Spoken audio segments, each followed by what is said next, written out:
And so this one is important because you need to know which reference you're looking at. And when you're looking at a reference, the challenge is, of course, we're all different. And so we all have different reference genome. And then the original reference genome is actually made by assembling multiple individuals' genomes together. So the reference genome actually does not exist in real life. So it's not a real reference. But that's a bit of a challenge. But there's a website and a group that does reference genomes, and it has a page for the reference genome. And if you go to UCSC browser, there's a listing of all the various reference genomes they have used. We're using HD30 H38, so version 38. And that's the one, and that's already 5 years old. And so what you may look by looking at this table is that initially there were frequent updates, and then now the updates are becoming more and more apart. The main reason is the reference we're using is pretty good, and to change reference is a big job. And so to realign everything to the new reference genome is a big challenge. And I think Jared's going to talk about this tomorrow, but there's really we're really stuck with our reference genomes in a way. Historical perspective of your genome data. I'm going to skip this slide. It refers to some of the things that Mark talked about also. And a number of large scales were done in cancer, and sequencing lots of genomes turned out to be very useful. And out of that came the fact that we learned that there's a lot of heterogeneity amongst every cancer sample. There's a lot of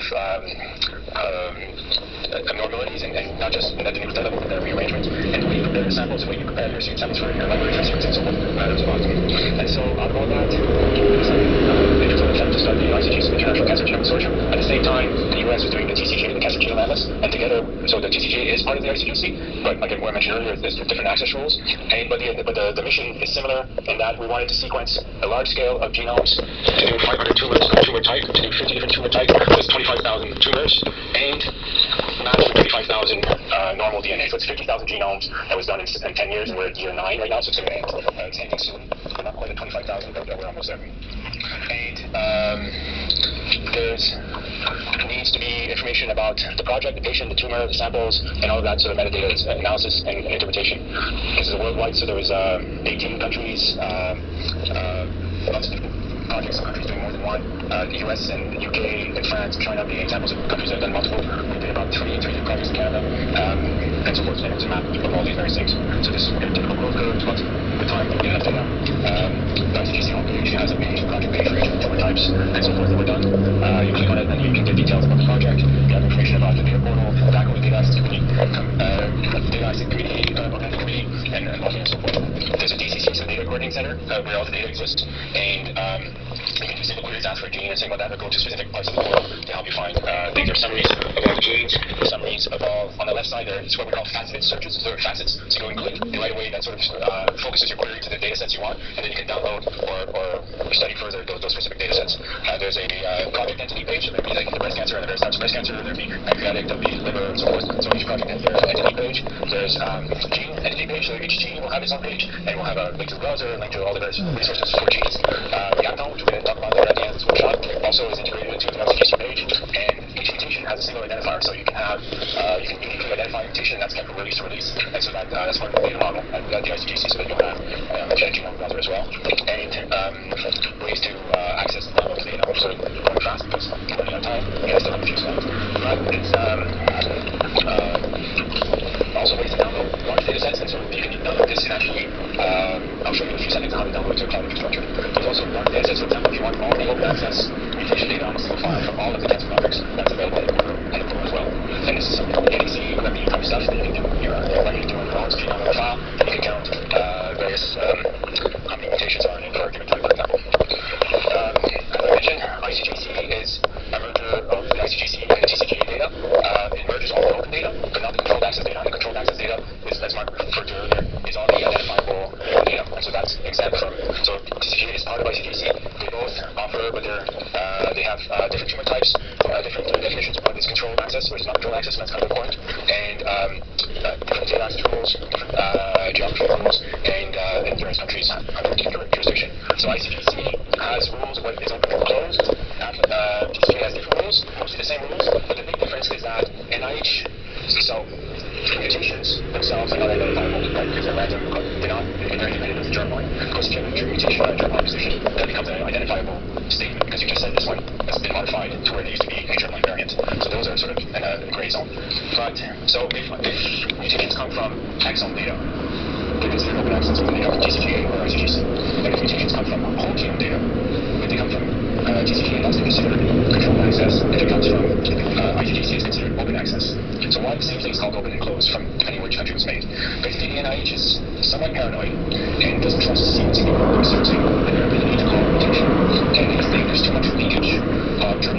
difference in a whole genome experiment versus an exome experiment. So a whole genome experiment is making sure of germline variants, and therefore that file contains enough germline variants that make it controlled access.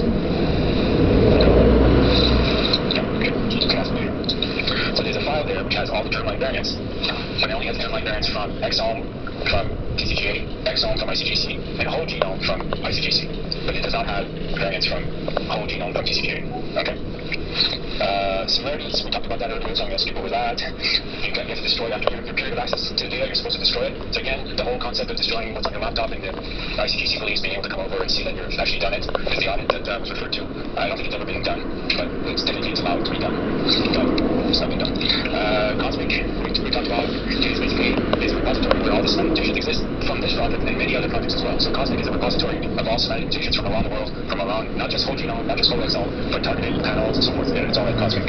So that's there. And then there's some files at Cosmic that you can go search and look at and see what that data is. So quickly on how to access the data. So as was mentioned, there's a website. You apply, you register, you fill out the form, you press a button, semi-ready, then all the fields are red because you didn't fill them out properly. And then you do it properly, it's all green. And then you get a PDF, and you sign this PDF. And basically you sign it by yourself. You sign it, you get somebody at your institution that is able to fire you. Should you not obey the rules that are set to by the ICGC, like not data sharing, not re-identifying, and so forth. All those rules you agreed to that you said you would follow, or you get it signed by your person in your institution that can fire you. And so you make sure that you don't break those rules. Then we have currently open IDs, and so that's sort of the whole open ID. You can register, and then once you're in capacity, you have access to that data. There's a moratorium with respect to publication. The idea is that if it's so much time after the time the data was generated, then it becomes open by default. And it's a bit complicated rule, but then what we do is we have a list of which data sets are open and which ones are not. So this is updated at every release. So there's two places I mentioned. So there's dbGaP for TCGA and EGA for everybody else. So the non-US data is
together.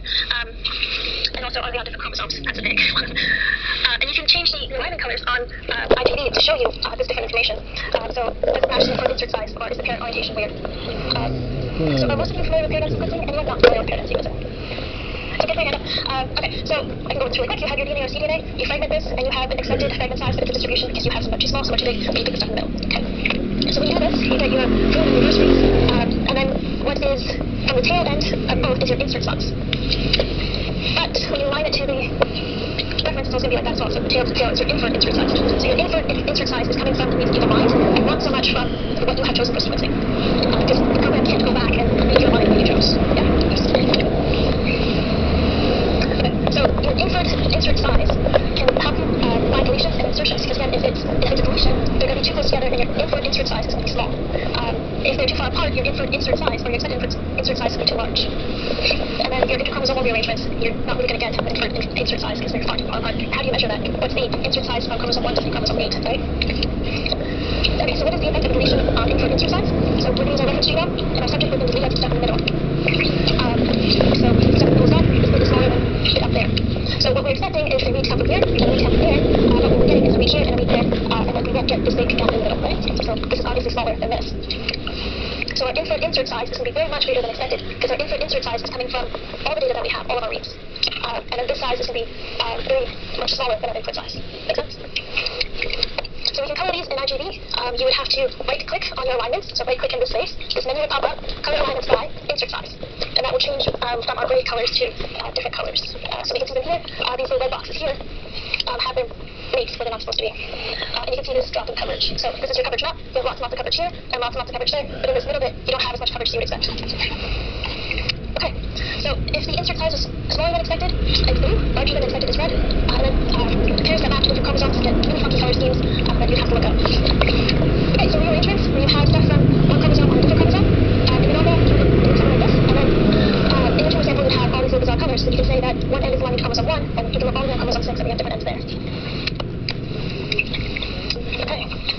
So you can also look at your read pair orientations to say if you have inversions, duplications, translocations, or some other complex, really weird rearrangement that can happen in cancer. Okay. So for inversion, this is our reference genome again. We have point A and point B at the ends that we're expecting, and then our subject, this bit here has been flipped, so that B comes before A. Okay. So now when we get a read here in our subject, they would face inward like that. The first read will be where we expected, and the second read in that pair will actually be on the other end. Okay. The same would happen with A, so this is what we would get. We expect this read to be where it's supposed to be, and the other one will go all the way over here. And you can see that the A's, they all point in the same direction, and the B's, or sorry, the B section all point in the same direction, and that's not what they're supposed to do. They're supposed to point towards each other. Okay. Okay, so you have the left side pair and the right side pair, and we can find these again by on our alignment here, right clicking, color alignments by the pair orientation, and that will change the colors to what it looks like here. So these are all unexpected pairs, and again you can see the drops in coverage that those happen. So drops in coverage are usually a bad thing. This slide just gives sort of a color code for what's happening in all these slides, or sorry, in all these really weird things. And with that, I've reached the end.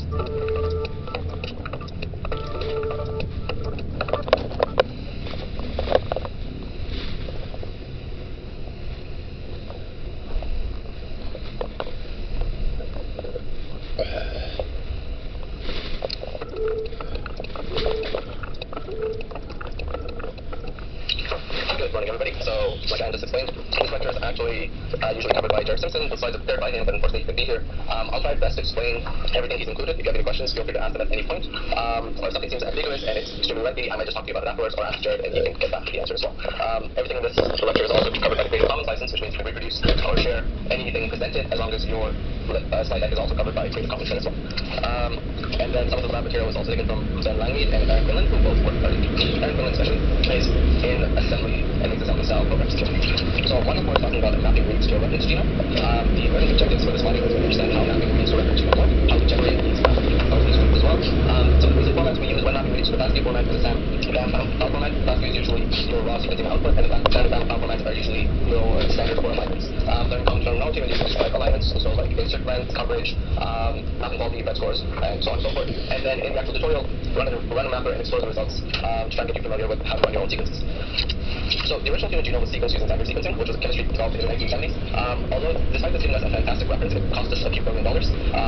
But once we had this reference established, which researchers look forward to trying to figure out a way that we can sequence multiple individuals and then compare it to our reference so that we can determine associated phenotypes with any of these genetic changes. Just like Trevor was talking about yesterday, we do this for cancer a lot. We sequence our cancer genome and we compare it to the human reference to try and see what might have changed, whether it be FNDs, indels, structural variants, copy number variations, and so on and so forth.